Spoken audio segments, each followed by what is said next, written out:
After that big match in Tbilisi, we found ourselves against an all four in Mura in the knockout phase of the Conference League.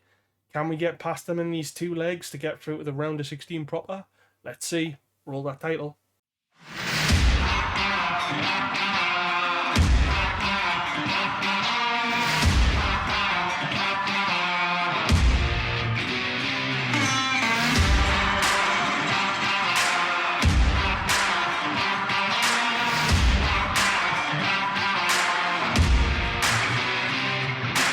Welcome back, everybody, to episode 46 of the Liechtenstein Challenge here with Vaduz. And you find us on the schedule page at the moment. I wanted to show you the games that happened between the Tbilisi match and the Mura match this evening. And then I'll show you a rundown of how the league is looking in terms of the Swiss Super League. I'll also show you a couple of transfers that have happened as well. We are still in the transfer window, and part of the video will be the transfer deadline day in case anybody decides to leave or come in. We've got one more space available in the January transfer window to bring a player in. So ideally, it's to sell maybe one player and bring another in, or just bring a player in. And I'll update you on the transfers as well. I'll show you the intake preview because I haven't done that in the last two episodes. And we are getting very close looking at the date to the intake coming through. And then obviously we'll show you the two games as well as the Lausanne game that we have in between as well. This is how things are looking with regards to the Super League. So after the Thun match in between the Braga and the Tbilisi game, we went on a bit of an unbeaten run. So we got a 0-0 draw in a friendly thanks to the Koulibaly deal. We got a free friendly from Osasuna. That wasn't really important, but we beat St. Gallen in the 90th minute thanks to two goals from Simon Beale. First off, a pen, and then secondly, a goal in the 94th minute to secure a victory. Our defence was on point there. Then two back-to-back draws against Lausanne and Lugano, really disappointing away from home. Then we thrashed one of our bogey teams. I always like to say this about them, but the R Zurich, we beat them 5-0. Two goals from Lampert, Fay, Teitman and Maximiano. And then a 2-1 victory away from home against Lausanne, another bogey team. Silla, our Gambian right winger, and Maximiano. And that has put us in a really positive position. We are currently on 40 points, 24 games gone, and only 6 points off Young Boys. We're 15 points off Basel and 10 points off Lugano, respectively. I'm not looking to win the league. It's just that the board is quite disappointed with our league position, and I don't really understand that because we're going to qualify for the Conference League lately via the Liechtenstein Cup anyway. So yeah, they also want me to qualify for the Europa League next season, which I don't understand how that's going to be possible because we can't actually qualify. So that's going to be interesting next year. Things are I think going to pick up next year with regards to the league. Anyway, let me get you in the transfers. This is how the transfers are looking in terms of the 9th of February 2034. We've still got a little bit of the window open to bring in a few players if we need to. But we've brought in what I can say the best we could so far, just with the limited budget that we have at the moment. So the first player we brought in was Peter Smekel from Slovako, a young 17-year-old centre-back. I felt like we needed a little bit more depth in terms of youngsters with regards to defence, and I think he fits the bill quite nicely for the future. Then we brought in Kevin Demont, who is a Swiss under-20 homegrown player, which is the reason why we brought him in.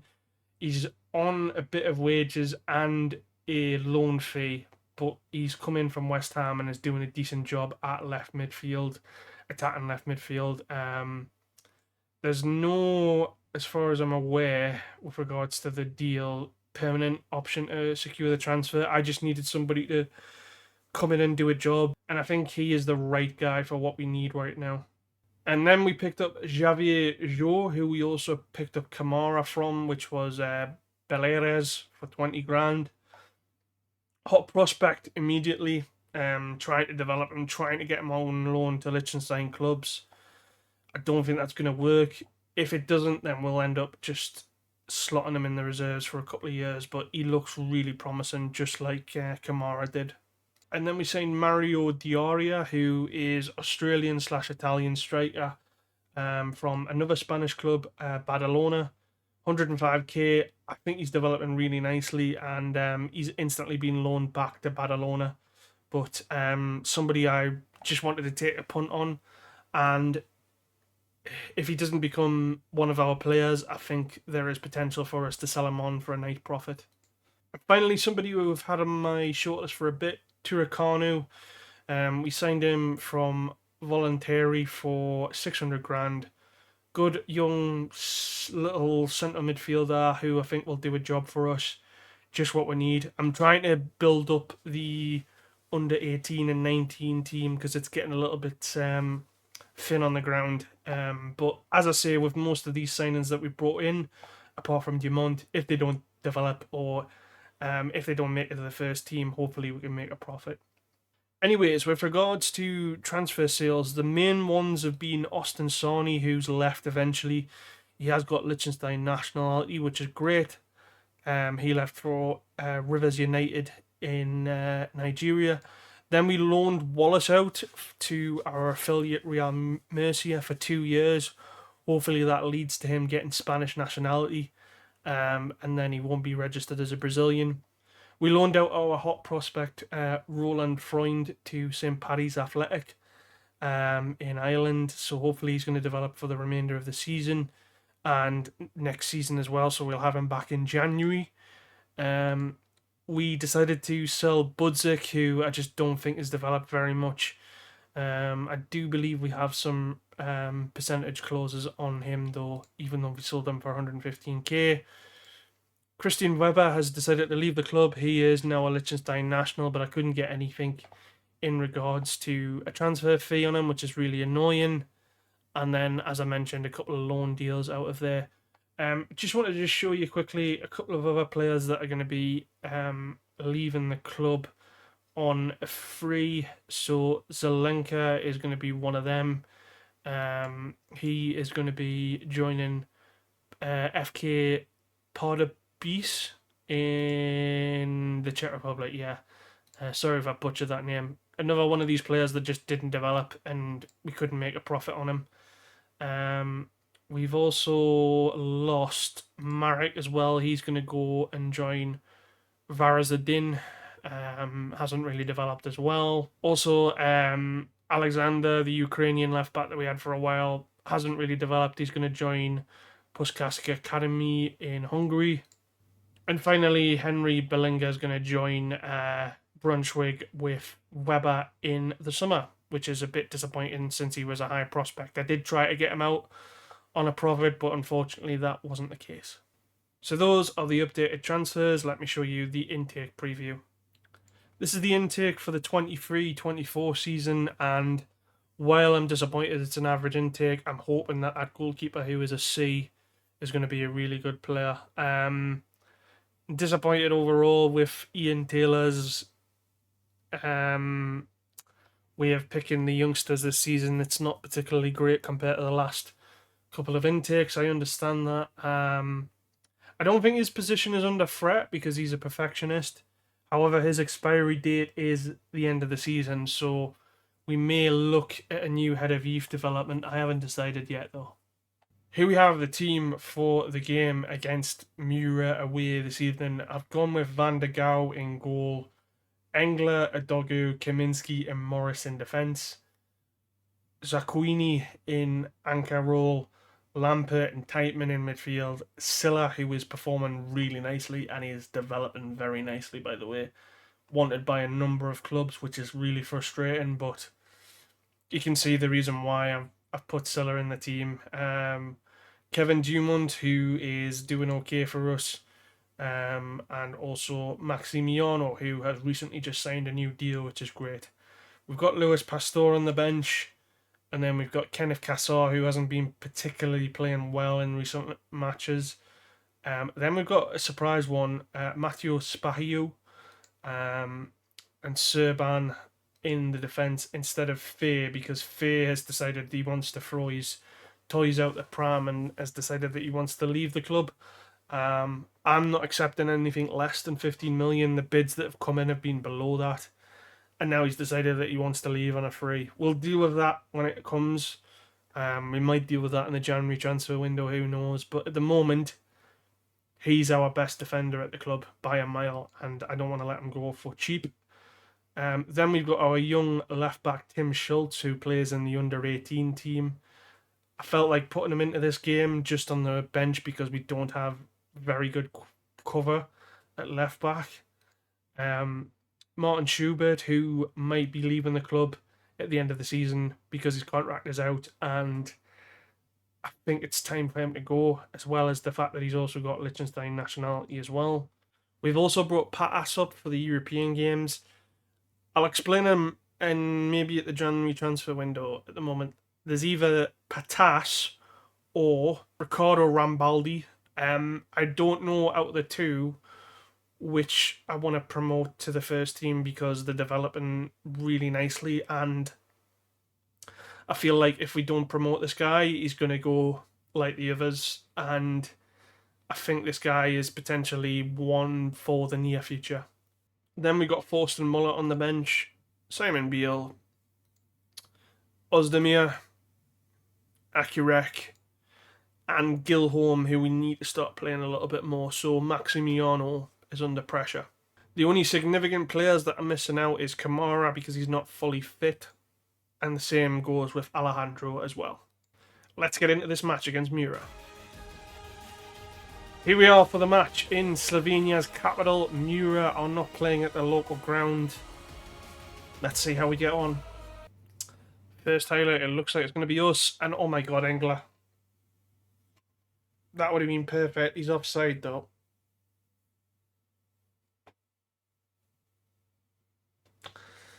That would have been a perfect start. I was going to say, so far we've been the better team. We just haven't took advantage of it yet. However, simple set piece might be offside though, but that is Kaminski's first goal of the season. First goal in Europe, but it's offside, unfortunately. We've been the better team.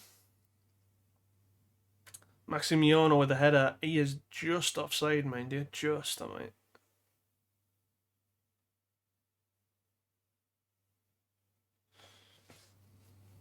Mura have got a chance now. Saitoski goes over the bar, luckily enough. What are we going to do from this highlight? Playing it quite nicely around there. Front two. I'm just worried about the counter attack here. I am tempted to tell us to just go and play a long ball. Lampert. That should have been 1-0. I feel like we should be playing more long balls to them up front. Yeah, we should be 1-0 up by now. The worrying thing for me is we got a lot of yellow cards.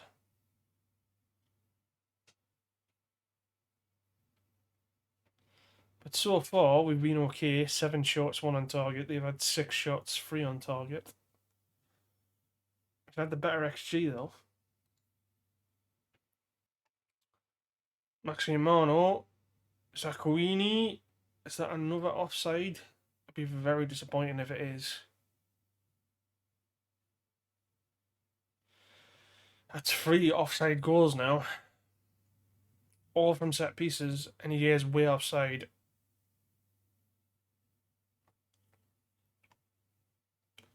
Frustrating, to say the least. We should be potentially 3-0 up here. Gonna make some changes. Right, I'm going a bit extreme here. I'm going to bring on Gilholm, Patas, Serban, and Spahiu. They are going to make way for Adogu, Kaminski, Lampert, and Maximiano.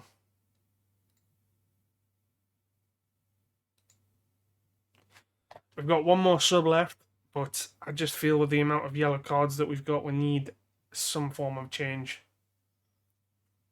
We seem to be really enjoying those yellow cards this evening.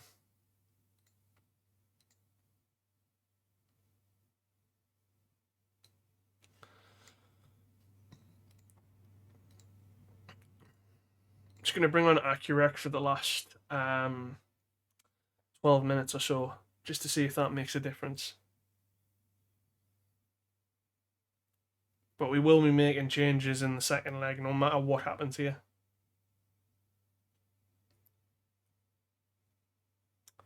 I'm just really concerned that we've had 6 yellow cards.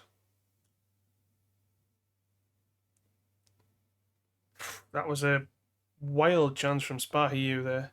Overhead kick from a central defender who's 6'6". Well, it's ended 0-0 in Slovenia. A disappointing result, I must say. But at least we haven't lost the tie yet. So I'm just going to go away and do the Lausanne game off YouTube, and then I'll show you the transfer deadline day, whatever happens there, and then we will get into this home tie against Mura. We beat Lausanne 1-0 thanks to a goal from Magnus Gilholm. Wasn't a comfortable performance, and we have set ourselves only 3 points away from Young Boys now. We are 10 points clear of St. Gallen and Toon, so it's very likely that we're going to make it into the Championship group stage. We're still quite a bit away from Basel and Lugano, but as long as we keep winning, we will continue looking upwards. So we're at the end of the winter window now, and we've only made one signing. I was hoping to bring in maybe one more, but I think what I will do now, as I mentioned in an earlier segment of the video, it's going to be either Patas or it's going to be the Italian striker that we brought in. The reason why is because we've loaned out Thomas Shondarov. Now, we've had him at Vaduz for a while now. We've had him for 2 seasons. He's not had a game for he is getting the Liechtenstein nationality, which is the reason why I signed him. That's going to set itself back to 0. Jamax have offered him a deal. I believe it's important player as well, and that's the reason why we've loaned him out. So we're going to see if he develops over there at Jamax. And at the end of the day, if he doesn't develop, which he kind of is in a way, he's not only a bad striker. I think potentially we might look at selling him next season. Then the only player we brought in was Luca Fischer from Bellinzona. The reason why, plain and simple, 16 years of age and is a Liechtenstein national. So we signed him for 115k. There's a bit of an add-on in there as well. And that is the only signings that we've made in the winter window. This is the team we're going to go with for the home tie against Mura. So it's Van der Gower in goal, Kassar. Bay has come back in. The reason behind that is a doggy who's not fully fit. Kaminsky, Morris, Zakowini, Teitman, Muller, Simon Beale, Akurek, and Gilholm. I may change that around slightly and put Silla in for Simon Beale just because of the quality wise. Because Simon Beale did okay in the last game, but not something to really send me home about. But apart from that, it's pretty much the same team, apart from Faye in defence. We have got a bit of a young defence on the bench, so hopefully we don't need to use it. But we've got a lot of quality there. Like I say, we've brought in Patas from the reserves, who I think is going to develop really nicely for us. And we've also brought up the Italian striker that was on about Rambaldi as well. So yeah, let's see how we get on. Hopefully we can qualify for the next round.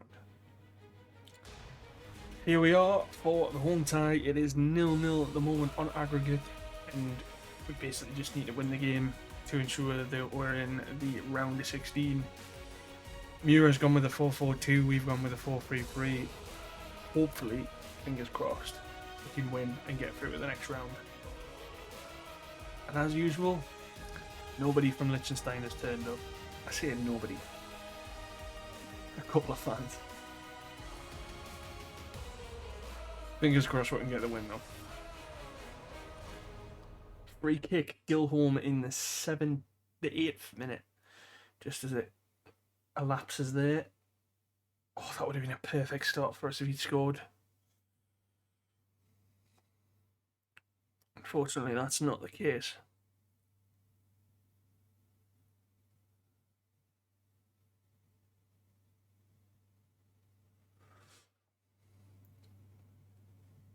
First 15 minutes though have been, I would say, the better team. Mura's had more possession. I've kept the 4-3-3 on the positive.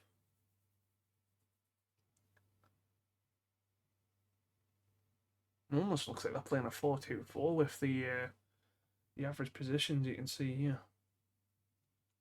I think we need to punish them now. They're getting a lot of possession, but they're not doing anything with it.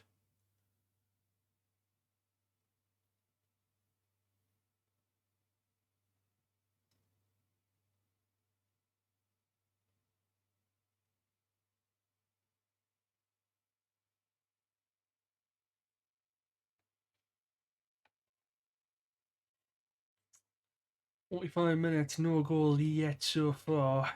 We have been the better team, which is really irritating. I am going to say to the boys that is not acceptable. Just going to say to everyone that. But we've got changes to make if we need to change the game.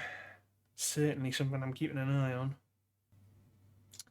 53 minutes, we've had 10 shots, 3 on target. We've got a set piece now, maybe. Akirek. Sakawani. Doesn't make the shot there. I think he really should have done better there. Kassar back. We're not doing very well with this ball in the final third. Morris. Now, can he find a ball into the box? Akirek. Silla. I'm going to change the crosses around to mixed from low. Just see if that makes a difference. I think I'm going to make a change at right back and potentially bring on Maximiano, I think, as well. It's not like Gil Holmes had a bad game, it's just I need some form of alternative, I think. And I'm going to bring on Guarini. Faye and Kaminsky have done they've had 2 bad games in a row now.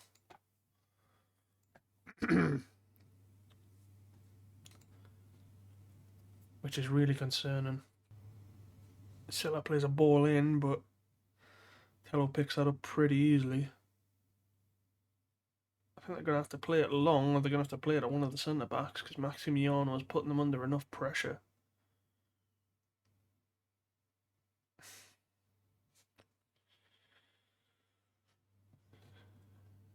This is what worries me now. We can't get the ball off them.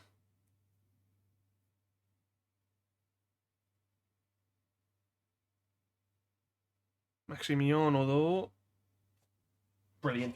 Absolutely brilliant. That's the reason why we brought him on. A bit of magic is all we needed, and that mistake was coming there. And you can't do that to Maximiano. Brilliant.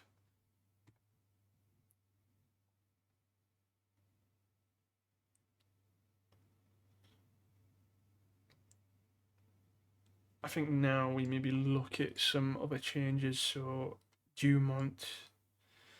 I'm also going to bring...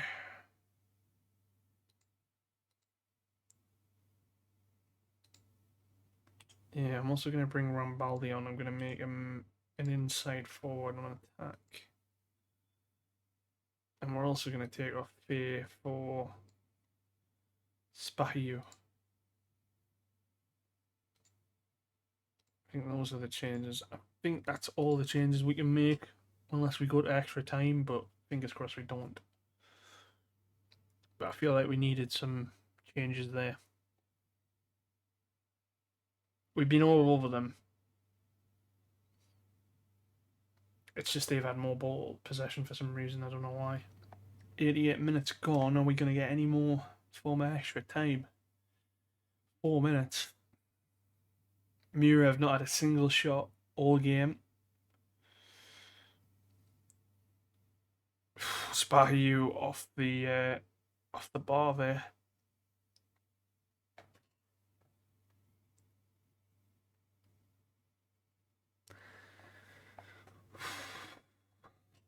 Not a convincing win there, I must say. We should have won that by definitely by more than 1-0, but hey, at the end of the day, we're through in the next round. That's all that matters. But yeah, really crucial that we got through there. And it looks like, I'm just looking on the left hand side there, most of the favourites, I would say, have got through. It's going to be a very tough round of 16 here, I think. Here we go for the round of 16 draw, and we are in the unseeded teams. So we could get any form of these guys. I want to avoid Brighton and Lyon as much as possible. I don't mind playing Braga and Jagardens or Vittoria Gimares again. We really need to avoid Brighton and Lyon. I was going to say Luton there, but yeah, it's gonna be tough. Basel out first. Slavia Prague. Köln against Braga. Standard Liège. Get Brighton. That's good. That's good. Hibernian. Play Lyon. Water Poznan. Kukarakui. I think that's how you pronounce it. Serbian team anyway. Udinese. Gardens. So it's either Norgeland or Vaduz. So it's Norgeland versus Vittoria Gimares. So we are going to get Rakau of Poland. And I'm not going to lie, I'm happy with that draw. I am. That is probably one of the favourable teams that I got there. Are they in? No, they're not. I thought they were in the second tier there for a second, but they're not. That's a good draw, I think. The only disadvantage is that we get the home tie first rather than second, but I don't think that's too bad. To be fair, we could have got a lot of worse teams there. We've avoided Brighton, Braga again, Lyon, and Slavia Prague. You can't take away Slavia Prague, but I think this round of 16 is going to be very, very interesting. For me though, the two favourites have to be Brighton and Lyon, and then I think it's probably going to be, I don't know, to be honest. I was going to say one of the Portuguese teams, but I'm not 100% certain. But we've got a good chance of making the quarterfinals. So let's see. We have secured our place in the round of 16 for the European Conference League, a game against Rakau of Poland, which I am fancying my chances very well. If you have enjoyed the video, please make sure to give it a like and subscribe to the channel, and I will see you for that round of 16 match against Rakau. Take it easy, stay safe. Bye everybody.